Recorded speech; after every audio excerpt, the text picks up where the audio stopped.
Par contre, je pense que la prochaine rencontre, ou avant la prochaine rencontre d'ailleurs, s'ils me demandent vraiment ce colloque, c'est moi qui leur poserai des questions. C'est moi qui les interrogerai. Oui, pour leur dire, quelle église êtes-vous? À quelle église avons-nous affaire?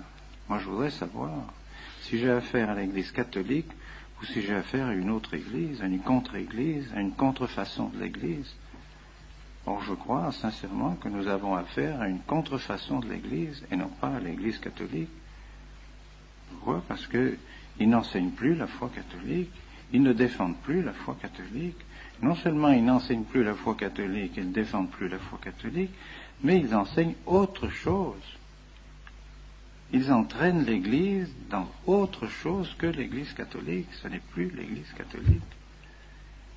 Ils sont assis sur le siège de leurs prédécesseurs, tous ces cardinaux qui sont dans les congrégations et tous ces secrétaires qui sont dans les congrégations, ils sont là où à la secrétaire d'État, ils sont bien assis là où étaient leurs prédécesseurs, mais ils ne continuent pas leurs prédécesseurs.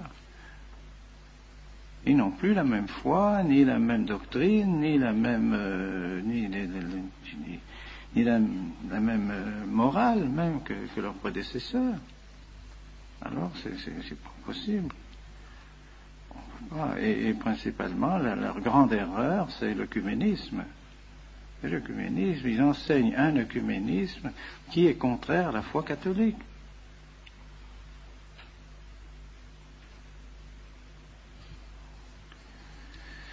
Et je dirais que pensez-vous des anathèmes du Concile de Trente? Que pensez-vous des anathèmes du Concile de l'encyclique Auctorem Fidei sur le Concile de Pistoie? Que pensez-vous du syllabus? Que pensez-vous de l'encyclique sur Immortale Dei du pape Léon XIII? Que pensez-vous de la lettre sur le sillon par le pape Saint-Pidis, de l'encyclique Quas Primas du pape Pie XI, de Mortalium Animos du pape Pie XI, justement contre l'œcuménisme, contre ce faux œcuménisme, et ainsi de suite. Enfin, pensez-vous de tout ça? Qui me répondent s'ils sont toujours d'accord avec tous ces documents des papes, avec ces documents officiels qui définissent notre foi. Ce ne sont pas des documents quelconques, ce ne sont pas des allocations privées, des allocutions privées ou des conversations privées des papes, ce sont des documents officiels et qui engagent l'autorité du pape. Alors moi, je pense qu'on peut et on doit même croire que l'Église est occupée, Elle est occupée par cette contre-Église, que nous connaissons bien et que les papes connaissent parfaitement et que les papes ont condamné tout au long des siècles, depuis maintenant bientôt 4 siècles. L'Église ne cesse de condamner cette contre-Église qui est née avec le protestantisme surtout, qui s'est développée avec le protestantisme et qui est à l'origine de toutes les erreurs modernes, qui a détruit toute la philosophie et qui nous a entraînés dans toutes ces erreurs que nous connaissons, que les papes ont condamnées, libéralisme, socialisme, communisme, modernisme, sionisme, que sais-je, nous en mourrons, les papes ont tout fait pour condamner cela, et voilà que maintenant, ceux qui sont sur les sièges de ceux qui ont condamné ces choses-là, eh bien, sont maintenant d'accord, pratiquement, avec ce libéralisme et avec cet œcuménisme. Alors, on ne peut pas accepter ça. Et plus les choses s'éclairent, et plus nous apercevons que ce programme qui a été élaboré dans les loges maçonniques, tout ce programme a été élaboré, toutes ces erreurs ont été élaborées dans les loges maçonniques, eh bien, on s'aperçoit tout doucement, et avec des précisions de plus en plus grandes, qu'il y a tout simplement une loge maçonnique au Vatican.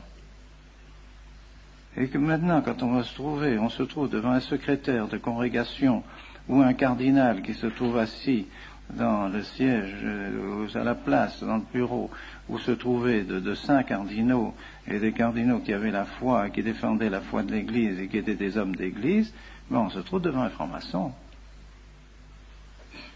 Alors, est-ce que c'est la même chose? Alors c'est bien, ils brandissent la même obéissance. Oui, autrefois, on nous disait d'obéir à la foi, on nous faisait faire le serment antimoderniste, on nous faisait faire les professions de foi, et tout ça. Maintenant, ces gens-là, qu'est-ce qu'ils font? Quelle foi ils nous demandent de professer? C'est plus la même. Alors on brandit toujours obéissance, obéissance, obéissance. Ah oui, mais quand même. Obéissance à l'Église, oui. Obéissance à ce que l'Église a toujours commandé, oui. Obéissance à la foi de l'Église, oui. Mais obéissance à la franc-maçonnerie, non. Ben non. C'est ça, c'est sûr. Et dernièrement, donc, on m'a apporté des documents qui semblent tout à fait véridiques.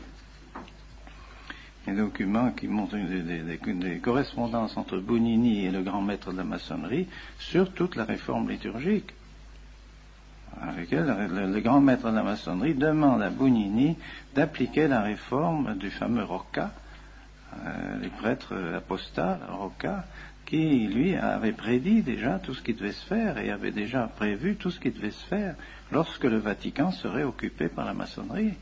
Voilà ce qu'il faut faire. Et alors maintenant, le grand maître de la maçonnerie demande à Bugnini d'appliquer cela. Et le grand principe dit il faut arriver à la naturalisazione, comme il dit, naturalisazione dell'incarnazione. Donc désurnaturaliser l'incarnation. Donc on arrive au naturalisme.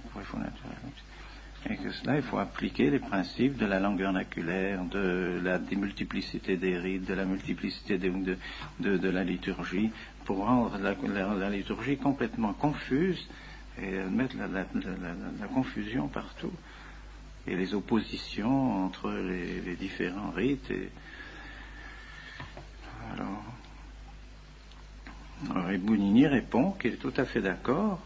Il est tout à fait d'accord pour cela, mais qu'il faudra un certain temps, il faudra peut-être 10 ans, mais en l'espace de 10 ans, il y arrivera, et que la confiance que lui accorde particulièrement le cardinal Lercaro et même le pape Paul VI, avec cette confiance qu'il a, il est assuré de pouvoir arriver à ses fins.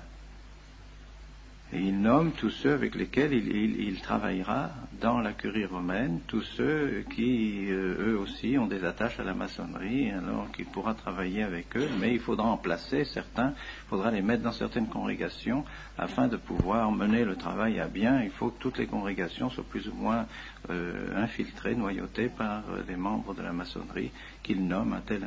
Il faudra chasser celui-ci, parce que celui-là nous gêne, il est contre nous, alors il faudra le faire mettre dehors. Il faudra supprimer la congrégation des rites, mais c'est pas la congrégation des rites, c'est la congrégation des sacrements, et il a réussi à supprimer la congrégation des sacrements pour tout mettre sous la congrégation des rites, par conséquent tout mettre sous son autorité. Tout ça, il le dit dans les lettres au grand maître de la maçonnerie. Alors, qu'est-ce que vous voulez? Ah non, qu'on ne nous parle pas d'obéissance. On va bien obéir, bien sûr, nous sommes les plus obéissants à l'Église et à tout ce que l'Église a toujours enseigné, toujours voulu, mais pas à des hommes qui travaillent à la destruction de l'Église à l'intérieur de l'Église. L'ennemi est à l'intérieur de l'Église, le Papidis l'avait annoncé, la Salette l'avait annoncé, le Fatima l'a annoncé, tout a été annoncé de manière publique. On sait que l'ennemi va s'introduire à l'intérieur de l'Église. Eh bien, il y est. Alors qu'ils ne viennent pas demander, il faut arrêter les ordinations. Qui demande d'arrêter les ordinations? Qui demande de ne plus faire de bons prêtres? Qui? C'est Saint-Esprit ou c'est le diable? C'est clair, quoi. C'est clair. Est-ce que un pouvoir normal dans l'Église peut demander à un évêque de ne plus faire de bons prêtres? Est-ce qu'un pouvoir normal dans l'Église peut demander une chose pareille? Peut demander de supprimer les séminaires, des séminaires qui savent, ils le savent, ils l'ont dit, c'était des bons séminaires, ils savent que la doctrine qu'on vous enseigne est la vraie doctrine, ils le savent, Ils l'ont écrit. Ils savent parfaitement. Ils l'ont écrit dans le rapport des visiteurs. Les visiteurs l'ont dit, ils ont fait un excellent rapport en faveur du séminaire. C'est ce que le cardinal Garonne m'a dit à moi-même quand il m'a demandé de venir à Rome. Il a dit, oui, le rapport est bon, nous savons que le séminaire est bon, etc. Alors, pourquoi fermer le séminaire? Tout simplement parce que nous ne voulons pas suivre ces orientations maçonniques de l'œcuménisme, toutes ces orientations nouvelles qui ont été forgées dans les loges maçonniques. Alors on veut fermer le séminaire. Mais non, c'est pas possible. Ça vient pas du Saint-Esprit, ça vient pas de l'Église. C'est pas l'Église qui nous demande de fermer le séminaire. C'est pas l'Église. C'est pas le pape en tant que pape. Ce ne sont pas ceux qui sont écrits en tant qu'ils sont vraiment les successeurs de ceux qui étaient avant eux, non. C'est une loge maçonnique qui est arrivée à pénétrer à l'intérieur du Vatican, qui mène tout, et qui évidemment ne peut pas nous sentir, c'est clair, c'est évident, que nous faisons obstacle à leur plan de destruction du sacerdoce, de destruction de la messe, de destruction de la liturgie, c'est évident, c'est évident. Alors est-ce que nous devons obéir? Moi, je crois en conscience devant mon Dieu. Quand il me dit réfléchissez bien en conscience devant Dieu ce que vous faites, ben oui, j'ai tout réfléchi devant mon Dieu. Si je me trompe, que le bon Dieu me donne la lumière pour me montrer que je me trompe, je ne crois pas. Je crois vraiment que en faisant ce que je fais et en ordonnant les prêtres que je vais ordonner, je crois que je sers l'Église. Je ne le ferais pas si j'avais seulement un instant la pensée que ça pouvait être contraire au bien de l'Église. Je m'abstiendrai bien sûr de faire des choses pareilles, c'est trop grave. C'est bien le contraire.